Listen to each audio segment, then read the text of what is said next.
What's going on, divine beings of love and light? My name is Daniel. Welcome back to my channel where I help you elevate your consciousness, raise your frequency, increase your vibration, and step out of man-made doctrines of separation that are keeping you in bondage and limitation.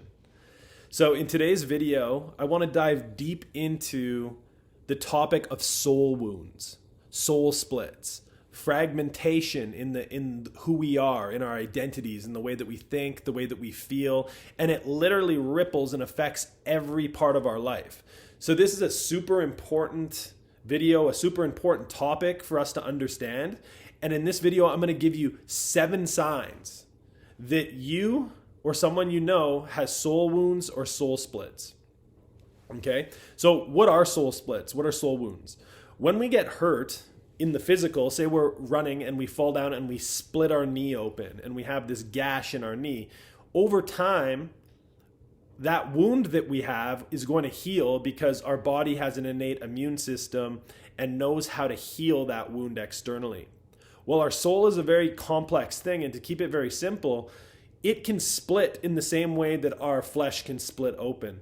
When we have some kind of traumatic event in our life, when we have some kind of abuse, when we have something that we perceive in our life that seems to be something that could be really tough for us, or that we just perceive as something that's against us, that can be something that can cause something as simple that can cause a soul wound. So why do they occur? They occur from abuse, trauma, wounding, neglect, anything that made you feel unloved as a child.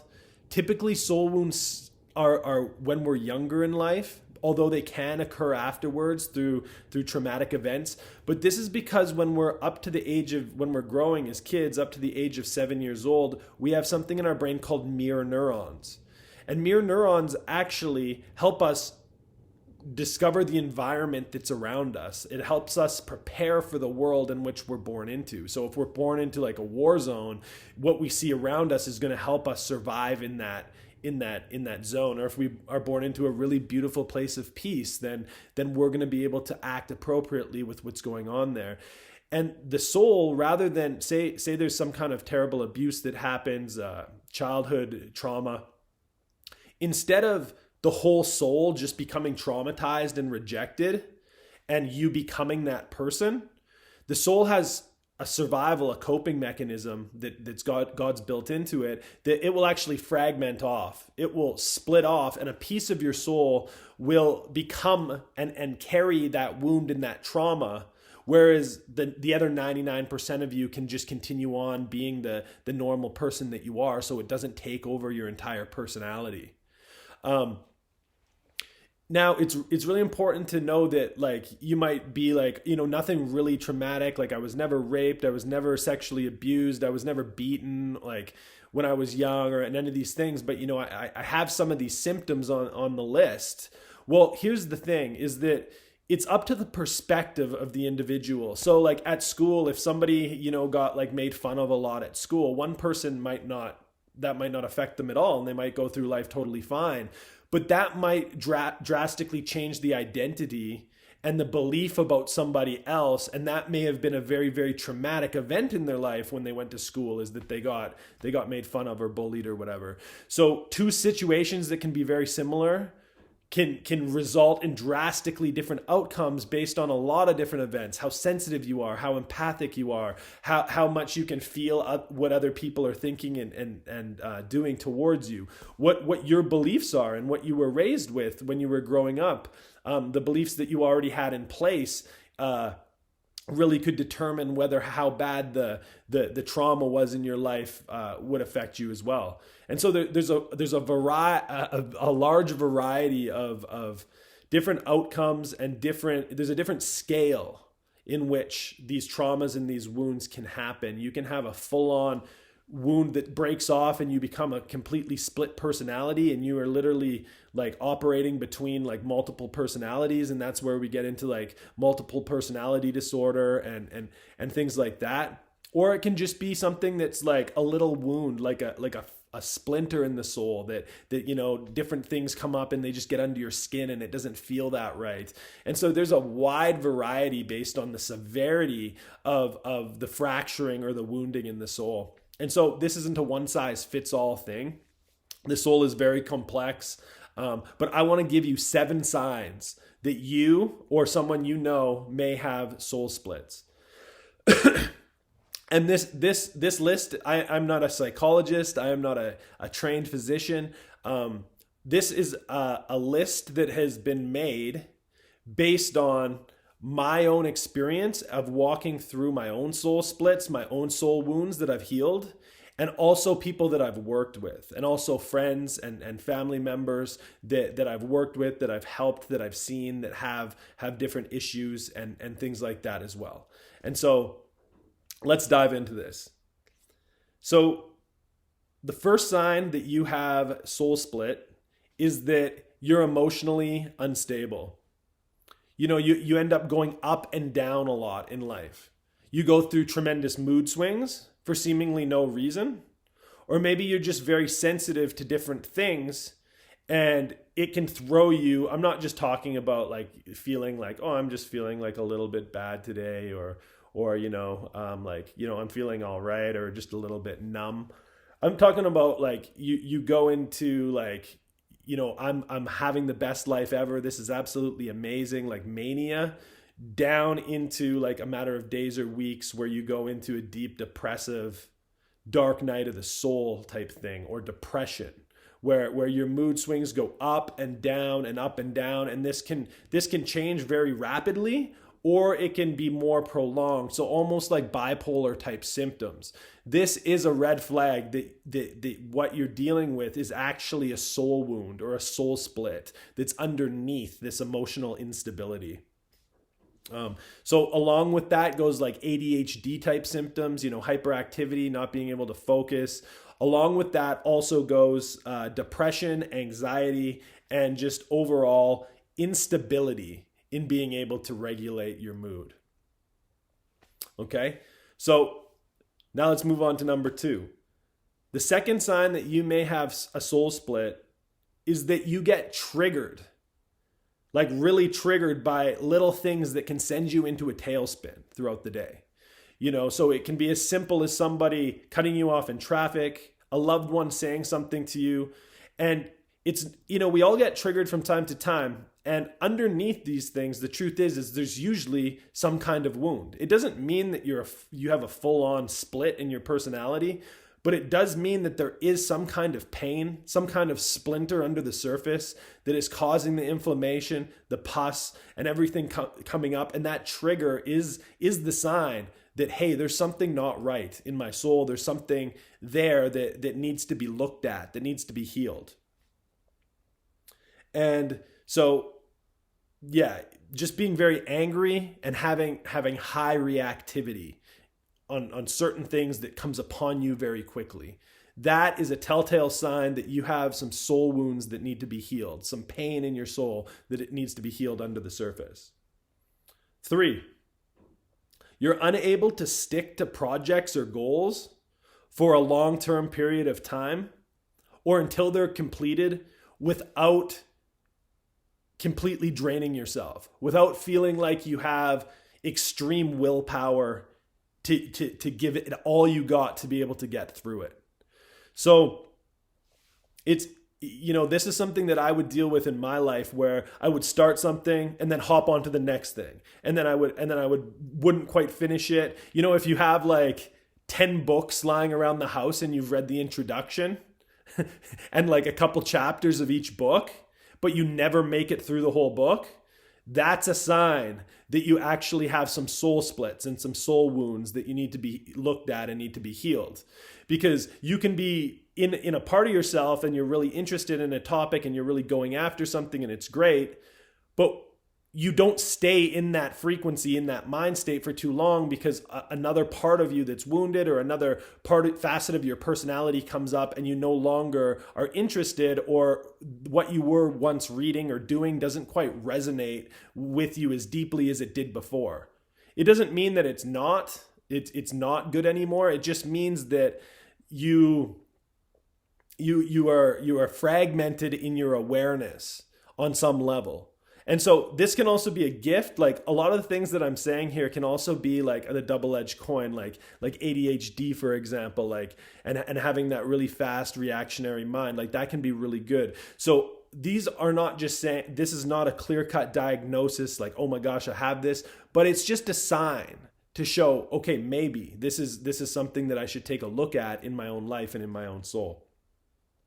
And so it's very hard to be consistent over time, and that ties in with the instability in your emotions. So it's tough to continue working a job that you don't really like over and over, or it's tough to get through that book, or tough to complete a task, or stay consistent in the gym, or do whatever, because you are always moving on to the next thing.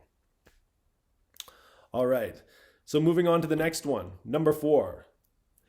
Because of the instability and the mood swings and going through the ups and downs and all of the struggles and different things that you've gone through, you are always looking for something outside of yourself to try to make you feel better.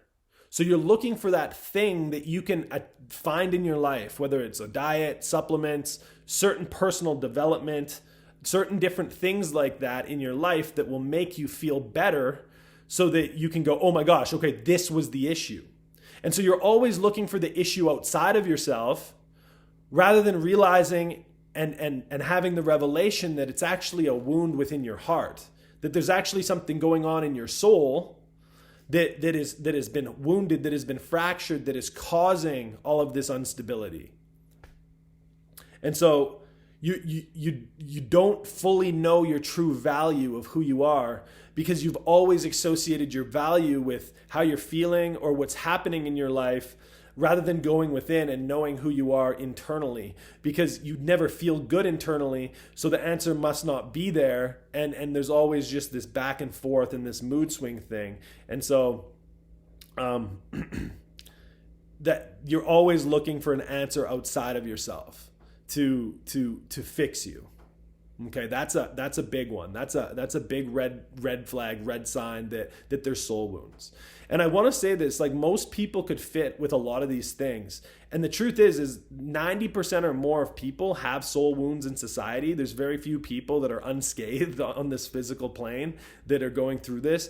But about 30% of people actually have big like splits in their soul and their personality that need to be integrated in for a lot of these symptoms to go away.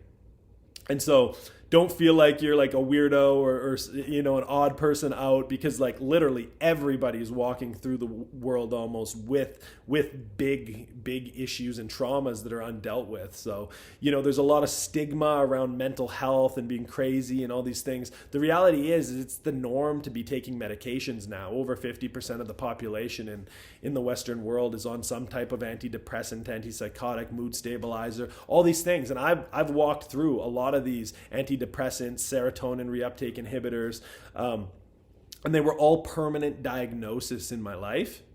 But I've been free from medications for over 8 years, for ADHD medication, for serotonin reuptake inhibitors, antidepressants, anti-anxiety medication, all that. So what I'm sharing with you, I'm going to make a video about how to heal from these soul wounds and these soul splits, because it absolutely is possible. And religion of just giving your life to a God or asking God to come into your life doesn't heal these soul wounds. Okay. And so it's a much deeper level than just the surface level religion and even psychology, although psychology is getting a lot better than what we've been shown in the world. Okay. So the fourth is you're always looking for something outside of you to be able to fix your problem in the way that you feel inside of you. Okay. Number 5. No matter how much personal development you do, you keep returning to the same old cycles. And the cycles contain some level of self-sabotage.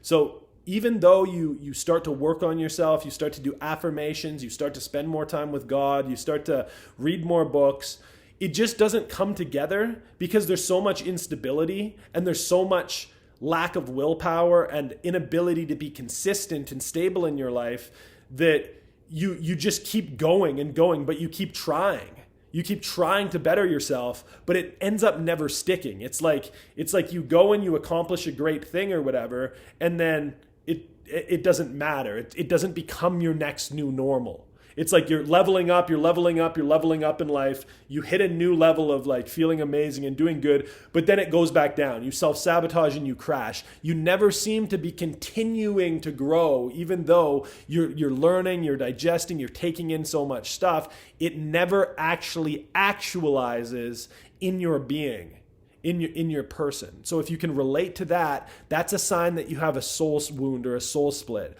Because as long as you have that wound or that soul split, it's going to bring you back down to the level when you got hurt.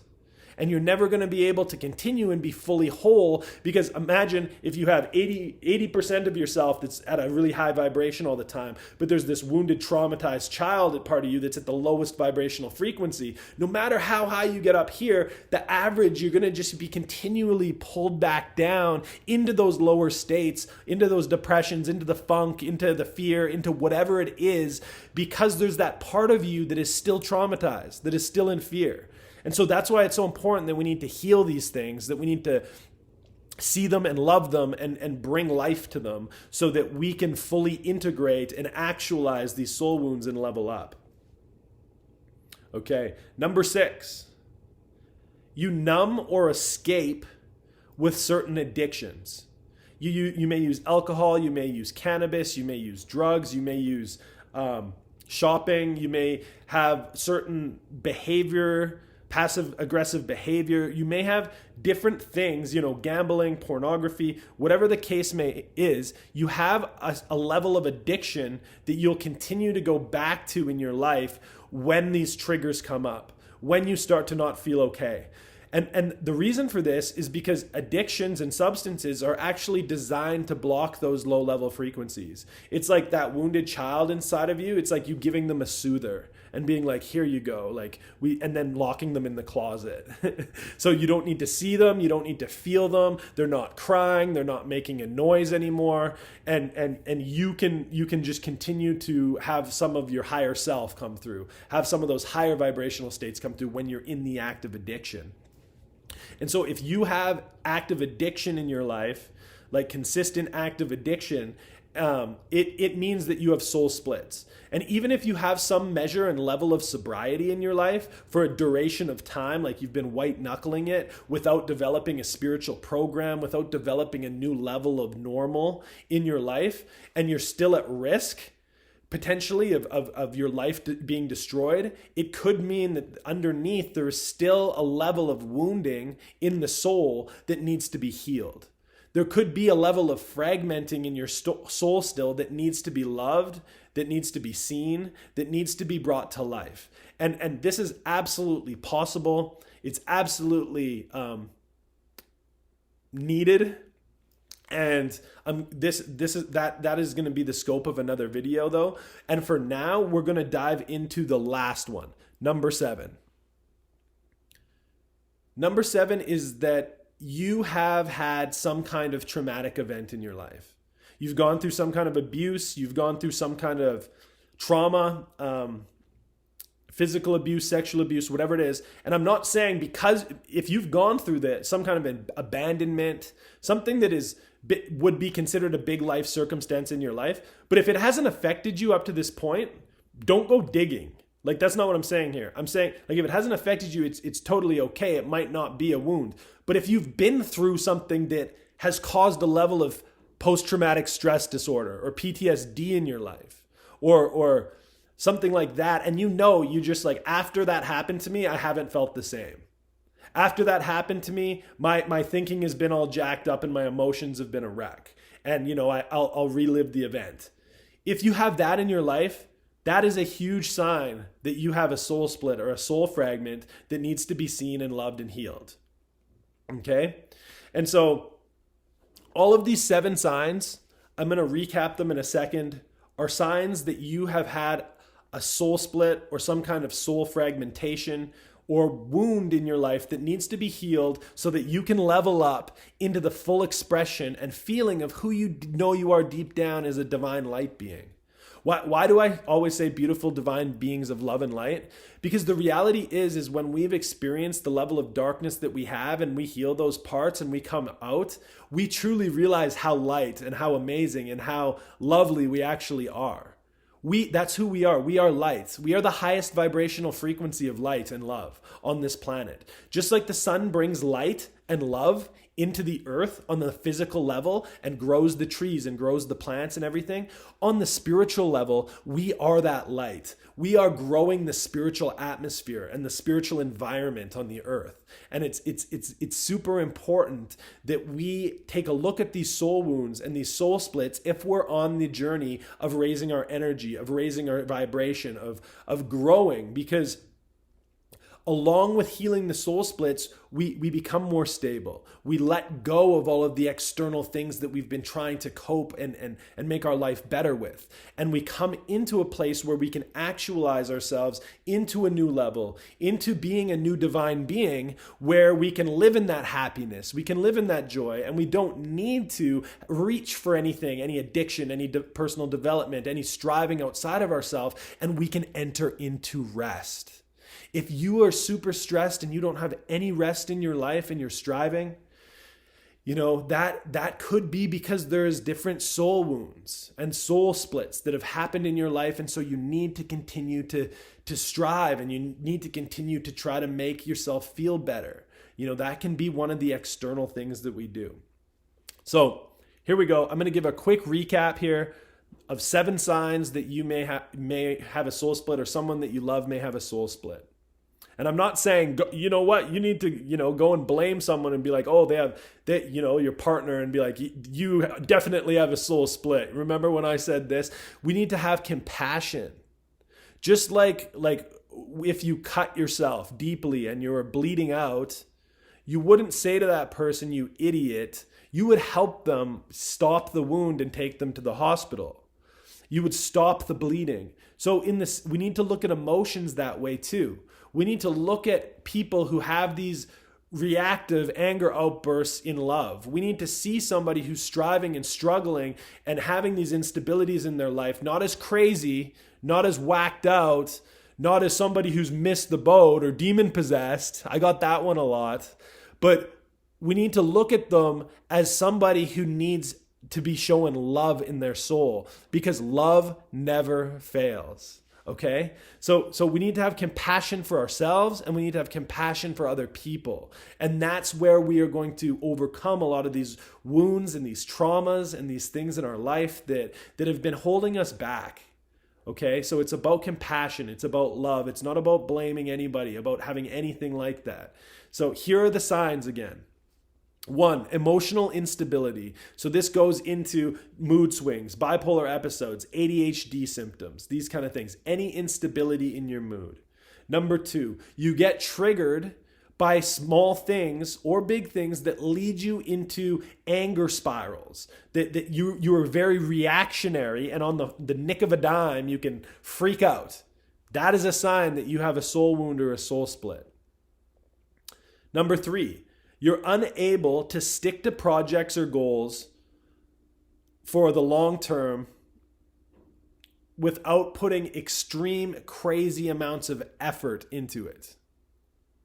Okay? So you're unable to stick to something and complete it to the end. Whether it's a book, whether it's a project, whether it's your job, whether it's anything that you're doing. Number 4, you're always looking for an answer outside of yourself to help make you feel better so that you can change the way that you think, that you feel in life. Number 5, no matter how much personal development you do, you return to the same old cycles. And this comes in with self-sabotage. Self-sabotage, you get to a new level, but you can never actualize that level because there's that low vibrational wound that's always pulling you back into self-sabotage with those addictions. Number 6, you numb with an addiction: alcohol, drugs, food, shopping, pornography, gambling, different emotional states. You are addicted to these patterns, and they are continually in your life. And no matter how much you try to overcome them externally, they continue to come internally because there's a wound inside of you that needs to be pacified. And number 7, you've experienced some kind of traumatic event that has left you with PTSD, that has left you with realizing I'm just not the same after that event. I feel different, and I know that it's because of that. And when you think about that event, you can get triggered and you can go into depressive states. Okay? So these are the signs that you may have a soul wound, or someone you love may has a soul wound. And this video is just meant to bring awareness, not to diagnose, not to stress out about, not to bring fear, but it's to bring awareness, because awareness is the first step in which we can bring about healing in these realms of the soul that are unseen. You know, it's easy to see if we got a cut, if our gut is cut and we're bleeding out. It's easy to see that. It's not as easy to see if we have a soul wound. So this is designed to bring clarity, bring illumination. I trust that you got something from this video, and I love you. And until next time, shalom, friends.